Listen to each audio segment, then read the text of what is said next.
I'm just blown away. Like, I understand that there should be more empathy, I think, involved in any religious discussions. I think interpersonal empathy is a good thing. I just can't see how they took what we did with This Is the Show and saw that as personally attacking anyone who has ever questioned anything about the church, while they leave things like everything you just went through. And all of that's fine. All of that's good.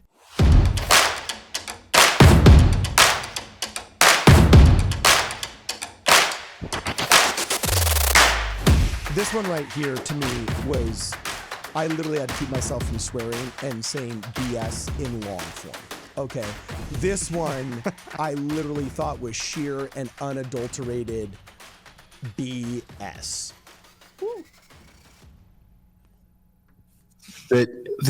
I don't think people are offended by the jokes. I think what people were hurt by is that when you're all in and you love this thing and you want nothing more than it to be true, and you explore all these issues and you realize like, oh, like, and again, I'm not saying it's in your head or the truth. I'm saying in their head, it felt like, oh, like this thing wasn't honest with me, and all of this stuff was hard. And some of these people lost marriages. Some of these people lost other relationships. Their parents don't talk to them anymore. Like, deconstructing your faith system is painful. And when people see, these issues being depicted in really simplified, whitewashed ways that fail to address kind of the real complexities of them. And when these people have done the hard work of figuring it out, that like, oh, there's way more information here. And once I know all this information, this issue no longer seems to fall on the church's side.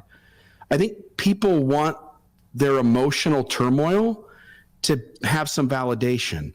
And they want people to sense like, this was really hard, and it was the hardest thing I did, and I wanted nothing more than to come out on the other conclusion, but here's where I ended up, and I'm going to live my life based on this truth that I've discovered. Again, whether it's absolute truth or not, for them it was.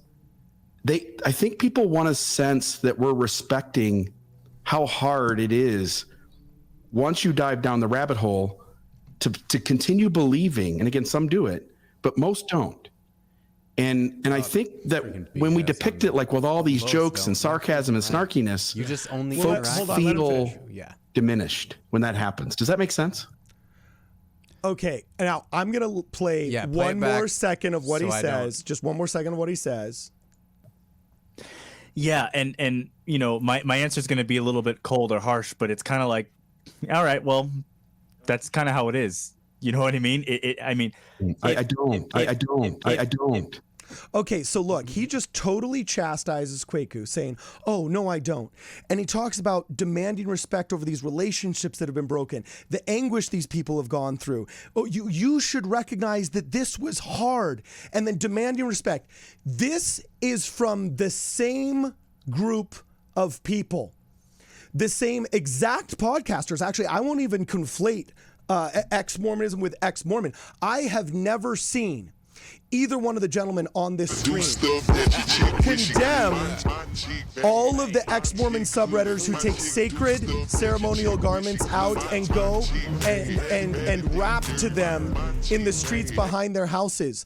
I never saw Bill Real or Radio Free Mormon saying, oh yeah, you know, maybe I Believe stepped over the line and was making fun of simultaneously Africans and this faith that people hold dear. Okay, our society gave 9 Emmys and ex-Mormons clapped along to an entire musical that did nothing but lampoon and mock a religion with jokes that they would never do to Islam. He's demanding respect when he's part of the 200,000 person subreddit, ex-Mormon subreddit, that posts crap like this.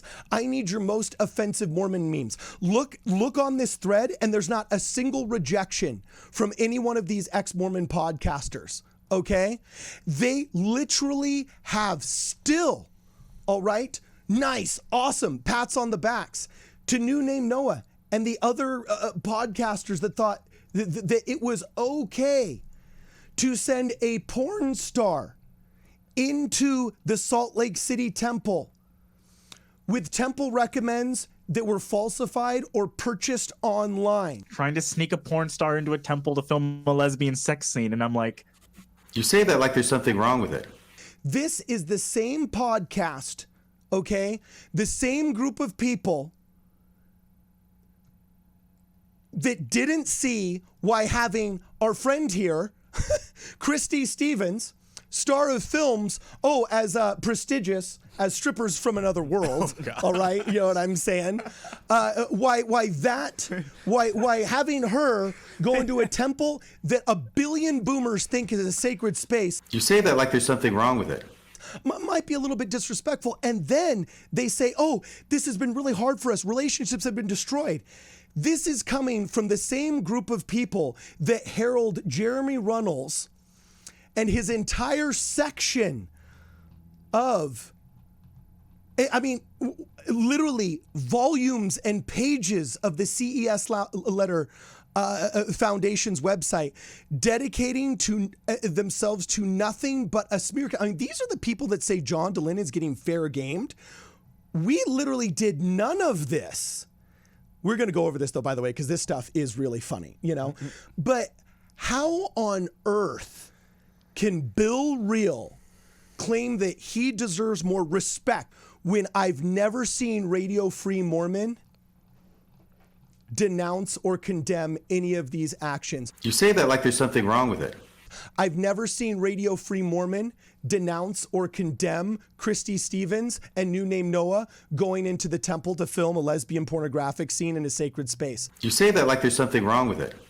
I've never seen mean and nasty memes on the 200,000 person ex-Mormon subreddit ever condemned. You say that like there's something wrong with it. I've never seen any of, he talks about, the snarkiness of This Is the Show. You want to see snark? Literally, go watch the Book of Mormon musical. It is snark on steroids, and I'm not here to condemn it. I'm a freaking free speech purist. Mock every ounce of Mormonism that you want, but then don't demand respect after mocking. You say that like there's something wrong with it. And then chase this girl down. Get her on your podcast. Get her on her podcast and say, hey, what about what you're doing that is getting lauded by the ex-Mormon community is so noteworthy? That's my challenge to you, Bill Reel. You want respect? Show it. Show me the receipts where you have ever condemned any of these wildly disrespectful acts. And then I'll think your boo-hoo pity party, all right, carries water for 30 seconds. I'm sorry, forgive my rant. That was at length. Oh, man. Let's get that off the screen. Yeah, sorry. It's still looping in the background. I'm just blown away. Like, I understand that there should be more empathy, I think, involved in any religious discussions. I think interpersonal empathy is a good thing. I just can't see how they took what we did with This Is the Show and saw that as personally attacking anyone who has ever questioned anything about the church, while they leave things like everything you just went through. And all of that's fine. All of that's good, you know? Yeah. I mean, I am at an absolute loss as to how these people can demand respect. I'm at an absolute loss. But Bill Reel, I'm a free speech purist, just like we said to Kate Kelly, who we actually did contact. And had a good conversation with. And had a good conversation with, okay? I invite you to come on this program and defend any of these comments. You think we're taking it out of context? Fine, show us the error of our ways. We'll let you speak for yourself. I believe in habeas corpus. Let's do it. And find a way to be constructive about things. Yeah. Because just talking past each other, I think, is really, really useless. And I really, really disliked the part of their podcast where they apologized to Kwaku for mispronouncing his name, but then threw in their snide little joke about oh, we know how to apologize when we've done something wrong. It's like, so did you only apologize because you wanted to pretend we don't apologize? Because that's weird. That's not a good thing. So you're talking about this moment right here. Gross. But instead of say ooh, and that always works. It always, for some reason, that's how it always works that way. So, but yeah, it's very few people can say Kwaku right on the first try, so it's not a big deal. Well, thank you. I appreciate that because, we here at Radio Free Mormon and Mormonism Live, we do actually offer apologies when we get things wrong. Anyway, hey, I was Was that the most fake, inauthentic apology you ever saw in your life? I don't know what to do with that because I want to assume the best of people, Yeah. And like, I don't want to. Dude, you're better than me. I just. Well, that's not hard, Quaker. I can't. Right. Well, here's the thing. I can't. I'm so far past the look at their arguments and pretend it doesn't have an effect on their soul. I'm so far past that. Yeah. I'm sorry. At this point, I'm seeing them as the people they are, and I'm saying, I don't want to be like you. Ultimately, that's what this needs to come down to. Do you want what archetype do you want to be? Nobody wants to be the Bill Reel, Corbin, Volluz types. I'm just going to be real. It's the meanest thing because it cuts straight to the core. But is this what you want to be? Always offended, always looking to point out the fault in something that's a reflection of the former you, and trying to make your namesake about what you aren't anymore while being unhappy? Sorry. By the way, you just totally gave me an idea. I wrote down on my little paper here, relationships. He specifically talked about how, relationships have been destroyed, and you should be sensitive to that, Kwaku. I called fair to start the This Is the Show, what morphed into the This Is the Show, okay? Because I told the director, I said, I'm sick and tired of watching my friends go inactive by people who are training them to hate me. Mm-hmm. Okay? And I just did this in real time, right in front of you guys. In fact, let me just pull it up on the screen. I just searched in the ex-Mormon subreddit, TBM relationships. For those of you that don't know, TBM stands for True Believing Mormon. It means those people that are still in the church, and relationships. And look at this. I don't miss my TBM relationships. Walking on eggshells. For any XOs with a TBM spouse. You can Google this. You can look this up. But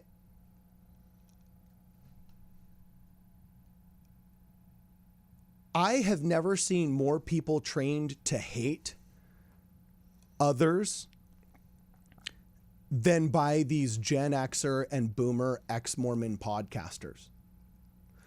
If you offend a Mormon, they frickin' bake you cookies and pray for you. Ex-Mormon, now atheists, are the most hateful people I've met in my life. We have so many mixed faith relationships in my ward, it's not funny. And guess what? None of the non-member dudes care if their wife or kids want to go to church. They're like, it's cool, whatever, like, fine, it helps my family, they like it. Okay, great. The ex-Mormon ones that went down the John DeLynn, Bill Reel, Radio Free Mormon, and all these other deceptively named Understanding Mormonism and Mormon Stories podcast route, they're the most hateful folks that are protesting their kids getting baptized, not wanting their kids to be able to go on scout trips with their best friends that they've been raised with. And sorry, your divorce only happened a while ago. It just, the hatred spewed by the ex-Mormon community towards true believing Mormons is never addressed by these people and is on steroids compared to any kind of ostracism that you will ever notice. And here's the proof. Invite me to a Sunstone conference and wear a t-shirt that says, I'm a true believing Mormon, and you will get so much more hate in an Open Stories Foundation comment board, in a CES letter chat room. You will get so much more hate as a true believing member of the church simply saying, there's things about church history I don't like, but, I still think that the pros outweigh the cons. You can't have a, quote, rational and well-reasoned approach to your faith like that without getting lambasted. Whereas you can go into any pro-Mormon forum and say, oh, yeah, I left the church years ago because, things in the church history, troubled me and I just didn't like it. They'll say, oh, well, we understand and we'll pray for you. Yeah. Right. And that's not always the case. I agree with you. No, you're right. It can't always be the case. I think one thing as that I want a rule. Yeah, I want to make sure that they know we're aware that there are people who are actually ostracized and that there are people who are treated poorly by people who are still members of the faith. I just want to be clear on the fact that is people who aren't living the faith well. People who are ostracizing. Yeah, and screw them. Yeah, exactly. Yeah, seriously. The people who are ostracizing people who have questioned their faith and who have left the church, that's weird. That isn't what we should be doing. We are taught to love our neighbor. We are taught to do what we can to be good and kind to those who even believe differently than us, even what it says in Article of Faith 12.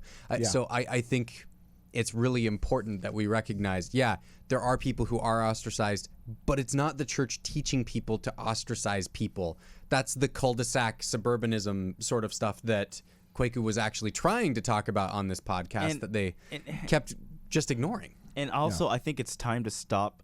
I think it's time to stop coddling these people. The amount of chapels that have been LDS chapels that have been set on fire in the U.S. in the past 2 years is troubling. There's been a spike in anti-Mormon hate crimes. Yeah. And it directly comes from these people's rhetoric. And it's FBI statistics talking FBI here. statistics. It's not like, Mormon Crime Watch. Right. You know what I'm saying? Well, I mean, what's going to happen? You repeat every day, the church hurt you, the church hurt you, and the Mormons are bad, and they're trying to harm you, All it takes is one crazy guy with a gun to go into a chapel. And people don't understand how easily that happens, especially in the era of riots we're already living in. When something terrible happens, and I hate to say it, but it's going to happen, Delin and Zelf and Runnels and Real and Radio Free Mormon and Lindsay Hansen Park and all of these people will have blood on their hands. I can see where you're coming from on that. I would like to think that each individual is responsible for their own sins, but you can't overlook rhetoric. You know what I'm saying? Mm-hmm. You literally can't overlook rhetoric. And these same people that are criticizing human relationships, which is the ultimate reason why I think the Church of Jesus Christ of Latter-day Saints still excels and will get through this, is because I feel it best helps humans cultivate other human relationships, because it starts with the fundamental, unequivocal, and unconditional relationship you have with your Father in heaven, and the unequivocal, unconditional, priceless value that he places upon your soul. Meanwhile, when we go back to ex-Mormon subreddit, speaking of human relationships, I just Googled literally TBM and human relationships, and I'm looking at this, and it's like, am I justified in asking to separate with my TBM if he comes to the decision that Joseph Smith marrying Helen Kimball was of God and justified in, if I wasn't mistaken, a non-sexual, for time, attempt at doing a celestial sealing, right? And then it says, I haven't necessarily given him the ultimatum, but am I clear? Like, the ex-Mormon subreddit is literally training this woman to give an ultimatum that because her husband doesn't believe the way she does, that she's going to walk. I'm sorry, that's not the church. That's ex-Mormon subreddit doing this to you. And it's, I think, an interesting thing. You have people on ex-Mormon subreddit. There's the crazier side of it too. Outside of like, there are normal people on there. I have family members who have left the church that I still have good relationships with, that we disagree on things, but we can still actually talk to each other and things are fine. But like you're talking about, there is that element on ex-Mormon subreddit that's really anti-Mormon and really like hateful and teaching hateful things. And that's the thing that we need to be getting people to recognize and avoid. Yeah. I mean, literally, I just clicked on this one. Somebody asks, should I date and or marry a Mormon? There's a 30-something out there who has feelings for a TBM woman who's also a 30-something out there. So great. There's two people that have found each other and they're falling in love. Awesome. Great. Well, should you marry her? Let me see. We got F no, No, all sorts of no. Finally, some dude says every situation is different. This sums it up nicely, and then they've got a rude GIF that they've put on there. I mean, who's preventing this relationship of love from happening? Is it the church saying no mixed faith marriages, or is it ex-Mormon subreddit? Yeah, it's ex-Mormon subreddit. Yeah. So anyway, I have no respect for or no patience for these kind of people. I can't take them seriously if they're claiming to demand respect in the name of preserving human relationships when the only thing I ever see coming from their camp is hateful rhetoric towards people who are wholly decent in every way. Yes, there's bad apples in every system that should be addressed. But by and large, true believing members of the church are wholly decent in every way, doing everything they can, the best they can. And when you can't see that, I just don't have respect for that. Do we want to do one more, or should we stop? I'm good to call it. I need to get some lunch. Yeah. Let's do it. I was about to say, this has emotionally drained me. So we're going to stop it right there. This is Midnight Mormons.